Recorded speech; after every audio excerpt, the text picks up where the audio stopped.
আজকের গল্প বুদ্ধদেব গুহর লেখা দেওয়ার সময়। বৌদি রীতিমতো হাঁপাতে হাঁপাতে ঘরে ঢুকলো। বলল, তুই যে কি হয়েছিস তা বলার নয়। নিজেদের জামা নিজেরা পছন্দ করলেই পারিস। একটা আনলাম, তা রং পছন্দ হলো না। আর একটা আনলাম, বললি গায়ে ছোট হচ্ছে। যেমন চেহারা করেছিস, কোনো কোম্পানির স্ট্যান্ডার্ড জামাই তোর গায়ে হবে না। কলার সাইজ দেখে কিনলেও জামা গায়ে ঠিক হয় না। এমন কোথাও শুনিও নি, দেখিও নি। বিজু বলল, আহা, অত চড়ছো কেন? একটা কোকাকোলা খাবে? এনে দেব। দেওরের দোষ কি বলো? বৌদির মতোই তো দেওর হবে। মিনু হঠাৎ চটে উঠে বলল, দেখ বিজু, আমার সঙ্গে লাগিস না। মোটা হয়েছি তো বেশ। তোর দাদা মোটা বউই পছন্দ করে। তোর বউ রোগা দেখে আনিস, তাহলেই হবে। যার সঙ্গে ঘুরে বেড়াচ্ছিস সে তো ফুঁ দিলেই উড়ে যাবে। তাই বুঝি আমার সঙ্গে সবসময় খুনসুটি, মোটা বলে খোঁটা দেওয়া? বিজু এবার বলল, বসো বসো, রাগ করো না। আসলে কি জানো, এই পুজোর বাজারের ভিড়ে একগাদা মেয়েদের সঙ্গে গা ঘেঁষাঘেঁষি করে কাউন্টারের সামনে গরমে ঘেমে জামা কেনা আমার কোনো দিনও পোষাবে না। আহা, মেয়েদের সঙ্গে গা ঘেঁষাঘেঁষি করতে যেন কি খারাপই লাগে। বিশ্বাস করো, মেজাজ গরম হয়ে যায়। তোমরা রিয়েলি বৌদি নাছোড়বান্দা জাত। দাদার সঙ্গে তো পান থেকে চুনটি খসলে ধৈর্যচ্যুতি ঘটে তোমার। অথচ দোকানে গিয়ে শাড়ির সঙ্গে ম্যাচ করে ব্লাউজের কাপড় কিনতে তো ধৈর্যচ্যুতি হয় না। সত্যি বৌদি, তোমাদের বুঝতে পারি না। থাক, আর বুঝে কাজ নেই। পরীক্ষাটা পাশ করো, তারপর কে কাকে বোঝায় আমি দেখব। রাস্তায় রাস্তায় দুজনে দুজনকে বাংলা পড়ানো আমি বন্ধ করবই। বিজু হেসে ফেলল, বলল, করেছ কি, বাংলা পড়ানো শিখে ফেলেছ? যা দিনকাল পড়েছে, শুধু বাংলা পড়ানো কেন, হিব্রু, লাতিন অনেক কিছু পড়ানোই শিখতে হবে। এমন সময় দাদার 7 বছরের মেয়ে রুমি লাফাতে লাফাতে ঘরে এলো। বলল, কাকুমণি, দাদু তোমাকে ডাকছে। তোমার জন্য প্যান্টের কাপড় কিনে এনেছে, দেখবে এসো। বিজু ইতস্তত করে উঠল। রুমি ওর হাত ধরে টেনে নিয়ে যেতে লাগলো। মিনু আর চোখে হাসল। তারপর বলল, বুড়ো খোকার জন্যে বাবা লাল জামা এনেছেন, দেখে এসো। পরের বছর হিন্দুস্তান পার্কের শ্বশুর পার্টি স্যুট দেবে, যাও। বিজু বলল, যা বৌদি, তুমি একেবারেই বকে গেছো। সরসুর পার্টি বলছো? দাঁড়াও, দাদা আসুক, বলে দেব। মিনু হাসল, বলল, ভালো লোককেই বলবি, শিখলাম কার কাছে। কথায় কথায় আমাকে বলে কি জানিস, বলে আমার বাবার মতো কঞ্জুস পার্টি নাকি আর দেখেনি। বিজু হাসতে হাসতে ঘর থেকে বেরিয়ে গেল। আজ রবিবার, পুজোর আগের রবিবার। মহালয়া চলে গেছে। পাড়ার কারুরই পুজোর কেনাকাটা এখনও শেষ হয়নি। কেউ কেউ সবে বোনাস পেয়েছে, কেউ কেউ পাবে। এই আশায় অফিসের সামনে লাল ফেস্টুন ঝুলিয়ে ত্রিপলের তলায় বসে আছে দিবারাত্রি। কেউ বা সরকারি চাকরি করে, তাদের বোনাস নেই। তারা নানা উপায়ে পুজোর আগে তড়িৎ ঘড়িৎ 2-4 পয়সা কামাবার ফিকিরে আছে। রোদটায় পুজো পুজো গন্ধ লেগেছে। আকাশের দিকে তাকালে ভালো লাগে, যদিও পড়ার চাপে আকাশের দিকে তাকাবার অবকাশ নেই। পুজো পেরোলেই পরীক্ষা। রাতের খাওয়া দাওয়া হয়ে গেছে, এখন পাড়াটা শান্ত। কোনো কোনো বাড়িতে রেডিও বাজছে। গলির মোড়ের নিম গাছে বসে একটা কাক ঘাড় বেঁকিয়ে পাশের বাড়ির দিকে কি যেন দেখছে। মাঝে মাঝে রাস্তা দিয়ে 2-1টা গাড়ি যাচ্ছে। বিজুদের বাড়ির সামনের রাস্তায় একটা পটহোল হয়েছে। তার উপর গাড়ির চাকা পড়ছে আর গুবুক গাং করে একটা আওয়াজ হচ্ছে। রাস্তায় না তাকিয়েও আওয়াজ শুনেই বোঝা যাচ্ছে যে একটা গাড়ি গেল। বিজু একটা সিগারেট ধরালো। সিগারেটটা শেষ হলে ঘড়ি ধরে 1 ঘন্টা শোবে। তারপর চোখে মুখে জল দিয়ে আবার অ্যাকাউন্টেন্সি করতে বসবে। সিগারেটটা হাতে নিয়ে এমনি ৭-৫ ভাবতে ভাবতে হঠাৎ রাস্তার দিকে চাইতেই বিজুর চোখে পড়ল মেয়েটির দিকে। একটা ৮-১০ বছরের মেয়ে সামনের বাড়ির রকে বসে আছে।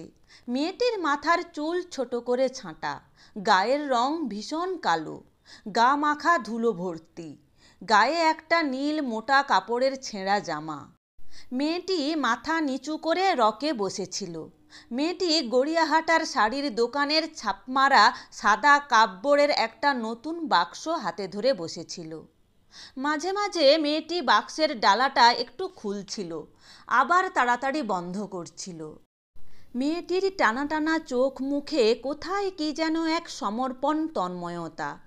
এমন এক নির্লিপ্ত ছিল যে মেয়েটির মুখ নিচু করে বসে থাকা, বড় বড় কালো চোখ মেলে মাটির দিকে চেয়ে থাকা দেখে মেয়েটিকে আর 10টা ভিখিরির মেয়ের মতো মনে হচ্ছিল না। তাছাড়া মেয়েটি নিশ্চয়ই অনেকক্ষণ ওখানে বসে আছে, কিন্তু ভিক্ষা চাওয়া বা চেঁচানো কিছুই সে করছিল না। তার সেই শান্ত তন্ময়তার মধ্যে আশ্চর্য এক করুণ ভাব ছিল, যা যে দেখে তাকে ব্যথাতুর করে তোলে। বিজু ভাবল ওকে ডেকে জিজ্ঞাসা করে ও খাবে কিনা কিছু।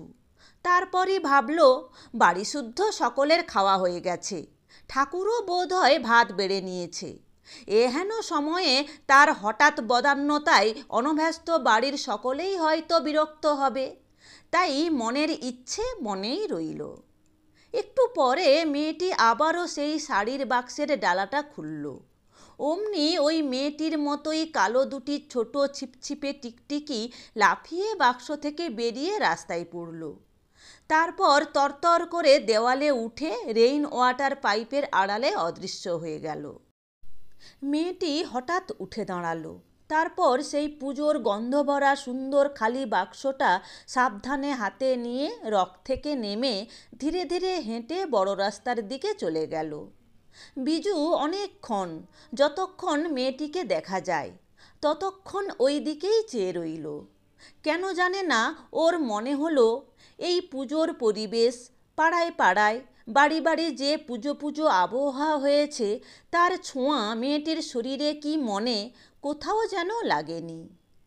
তারপর থেকে পড়াশোনার ফাঁকে ফাঁকে বারবার মেয়েটির কথা মনে পড়েছে বিজুর।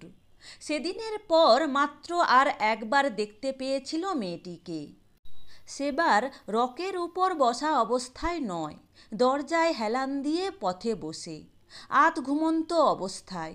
ওকে তখন দেখে বিজুর হঠাৎ মনে হয়েছিল যে মেয়েটির চোখে সমস্ত বুড়ো বুড়ির ঘুম জড়িয়ে আছে।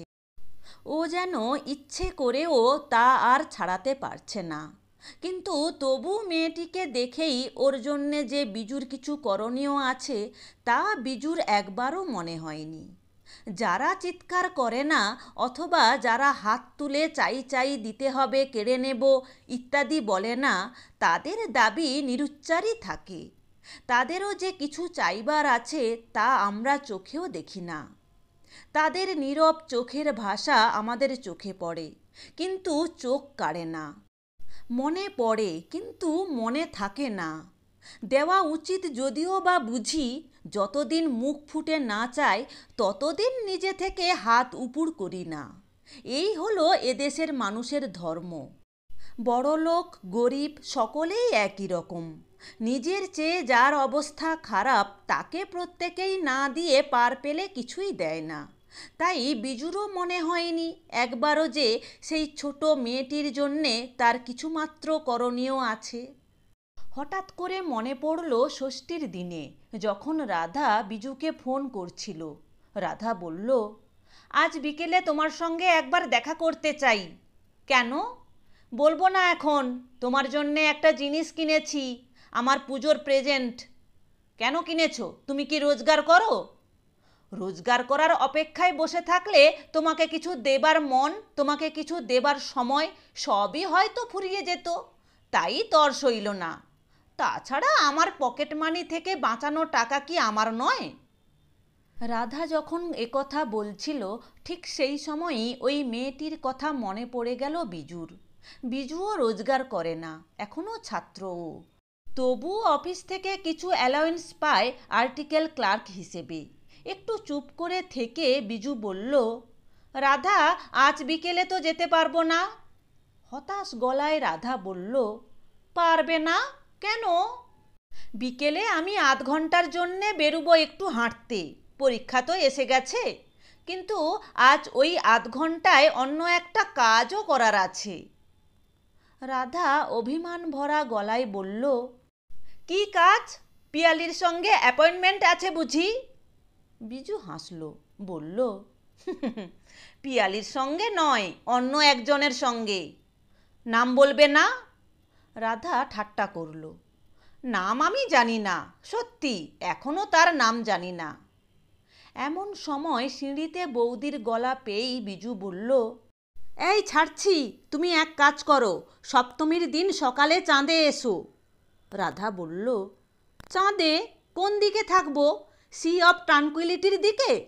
বিজু বলল, হ্যাঁ, 10টা নাগাদ এসো, তারপর রনেনদের পাড়ার মণ্ডপে একসঙ্গে অঞ্জলি দেব। ফোন ছাড়তে না ছাড়তেই বৌদি পর্দা ঠেলে বসবার ঘরে ঢুকল। ঢুকেই বলল, কি রে, ফোনে ফোনে কি পড়া হচ্ছিল? অডিটিং? বিজু সিরিয়াস মুখে বলল, আচ্ছা বৌদি, 10 বছরের মেয়ের জামা কিনতে গেলে দোকানে কি বলবো? 10 বছরের মেয়ের জামা দিন বললেই হবে? না কোনো সাইজ টাইজ আছে ছেলেদের সাইজের মতো? বৌদি বলল, না, গিয়ে বললেই হবে। কার জন্যে জামা কিনবি? রুমির জন্য কিনিস না কিন্তু, মেয়েটিকে সকলে মিলে তোরা নষ্ট করছিস, ওর প্রয়োজনের চেয়ে অনেকই বেশি আছে। বিজু বলল, না, রুমির জন্য নয়। সত্যি বলছি, আর কিছু কিনিস না। বিকেলের দিকে বিজু লক্ষণকে ডেকে শুধল, ওই যে কালো মেয়েটি চুপ করে সামনের বাড়ির রকে মাঝে মাঝে বসে থাকে, মেয়েটি কে রে? লক্ষণ বলল, ওর মা বাপ নেই, ওর মাথা খারাপ। ওর এক কাকা সামনের বাড়ির একতলার মাদ্রাজিদের বাড়ি কাজ করে, তাই ও এসে চুপ করে বসে থাকে। আজ বিকেলে আসবে? জানি না, আসতে পারে। কোন দিক দিয়ে আসে রে? লেকের দিকে রাস্তা দিয়ে আসে। 4টে বাজতেই বিজু জামা কাপড় পরে মানিব্যাগটা হিপ পকেটে ফেলে রাস্তা ধরে লেকের দিকে এগিয়ে গিয়ে মোড়ে দাঁড়ালো। মেয়েটির আসবার সময় হয়েছে। বাড়ির সামনে থেকে ওকে ডেকে নিয়ে গেলে ফিরে এসে 10 জোড়া কৌতূহলী চোখের কৌতূহল নিবৃত্ত করতে হবে। মেয়েটি এলে ওকে নিয়ে গিয়ে একটা জামা কিনে দেবে বিজু, ওকে পছন্দ করতে দেবে, যেটা ওর ভালো লাগে। মা বাবাহীন বোবা মেয়েটার জীবনে এত বড় প্রাপ্তির দিন বোধহয় আর আসেনি। ওর জামা কিনে দেওয়ার পরও যদি যথেষ্ট সময় থাকে হাতে, তাহলে রাধাকে একটা ফোন করবে দোকান থেকেই, চলে আসতে বলবে সি অফ ট্রানকুইলিতে। তারপর একটা পুণ্য কর্মের আনন্দে আনন্দিত হয়ে সেদিন বিজু অনেকক্ষণ রাধার সঙ্গে হেঁটে বেড়াবে, রাধার হাতের সঙ্গে হাত ছুঁয়ে। একটুক্ষণ দাঁড়িয়ে থাকার পরই মেয়েটিকে আসতে দেখা গেল।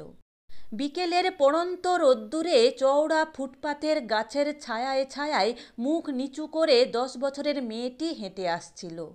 সেই নীল রঙা জামা গায়ে, জামাটা ছেঁড়া যে শুধু তাই নয়, এতই নোংরা যে নীল রঙটাকে কালো বলে মনে হয়। মেয়েটি নরম কাঁচা সোনা রোদ্দুরে একটি শীর্ণ গ্রীবা রোগা কাকের মতো মাথা নিচু করে কি যেন ভাবতে ভাবতে আসছে। বাঁ হাতে কোমরের কাছে সেই শাড়ির বাক্সটা ঠিক ধরা আছে। মেয়েটি কাছে এসে গেছে। এবার বিজু ওকে ডাকলো, বলল, এই শোনো, শুনছো? মেয়েটি ভয় পেয়ে মুখ তুলে তাকালো চারদিকে, তারপর বিজুকে দেখতে পেয়ে খুব অবাক হলো। ওর মুখ দেখে মনে হলো বহুদিন ওকে এমন আমন্ত্রণী স্বরে কেউ ডাকেনি। এ ডাক যেন ও ভুলে গেছিল। কোন পর্দায় যে আমন্ত্রণের সুর বাজে ওর কান তা ভুলে গেছিল। মেয়েটি রাস্তা পার হয়ে গাছের নিচে দাঁড়ানো বিজুর দিকে আসতে লাগলো। বিজুর ভীষণ আনন্দ হতে লাগলো, নিজেকে বেশ মহৎ মনে হতে লাগলো। ওর মনে হলো এবছর ষষ্ঠীর দিনে ও এমন একটা দারুণ কাজ করতে যাচ্ছে যার জন্যে সারা পুজোই তার আনন্দে কাটবে, শ্লাঘাতেও। এমন সময় হঠাৎ, একেবারে হঠাৎই, যেমন হঠাৎ এসব দুর্ঘটনা ঘটে, একটি গাড়ি খুব স্পিডে মোড় ঘুরিয়েই আর সামলাতে পারল না। একজন রোগা ড্রাইভার 6 জন মোটা যাত্রিনী সমেত অত বড় গাড়িটাকে বোধহয় সামাল দিতে পারল না। ব্রেক চাপার প্রচণ্ড শব্দ সত্ত্বেও গাড়িটা মেয়েটিকে গিয়ে ধাক্কা মারল। মেয়েটি ছিটকে হাত পা ছড়িয়ে প্রায় বিজুর কাছাকাছি এসে পড়ল ফুটপাথে। হাত থেকে শূন্য সাদা প্যাকেটটা ছিটকে গেল। মেয়েটি বিজুর দিকে তাকিয়ে একবার উঠবার চেষ্টা করল, তারপর আবারও শুয়ে পড়ল। মনে হলো ও অনেক দিন ভালো করে ঘুমায়নি বলে এবার আরামে ঘুমোবে। তারপর কি যে হলো বিজুর তা মনে নেই। অনেক লোক দৌড়ে এলো, গাড়িটা ঘিরে ফেললো, ড্রাইভারকে চড় থাপ্পড় লাগালো। তারপর চোখের নিমেষে মেয়েটিকে সেই নতুন শাড়ির গন্ধভরা গাড়িতে করেই হাসপাতালে নিয়ে গেল। সমস্ত ব্যাপারটা ঘটে গেল কয়েক মুহূর্তের মধ্যে। একটু পরে ভিড় পাতলা হয়ে এলো। কিছু স্ত্রী পুরুষ যেখানে কালো মেয়েটার মাথার চাপ চাপ লাল রক্ত পথে ও ফুটপাথে পড়েছিল, সেদিকে তাকিয়ে আতঙ্কগ্রস্ত গলায় নানা রকম মন্তব্য করতে লাগলেন। বিজু তখনও চুপ করে দাঁড়িয়েই ছিল। বিজুর মনে হলো কাউকে কিছু দেবার থাকলে কখনো দেরি করতে নেই। সমারোহ করে ডেকে নিয়ে আত্মশ্লাঘায় বেঁকে গিয়ে গর্ব ভরে কাউকে কিছু দান করার কথা ভাবতে পর্যন্ত নেই। কারো জীবনেই কাউকে কিছু দেওয়ার সময় বেশি আসে না। ক্বচিৎ কখনো তা যদি আসেই, তখন এক নিঃশ্বাসে দৌড়ে গিয়ে তার হাতে যা দেবার তা নিজের হাতেই পৌঁছে দিতে হয়। সে নিজে তা নিতে আসবে কবে, সে অপেক্ষায় কখনোই দাঁড়িয়ে থাকতে নেই। সবাই ভালো থাকবে, সুস্থ থাকবে। গল্পটি ভালো লাগলে লাইক, কমেন্ট এবং শেয়ার করো। আমার চ্যানেলের নতুন বন্ধু হলে চ্যানেলটি অবশ্যই সাবস্ক্রাইব করো।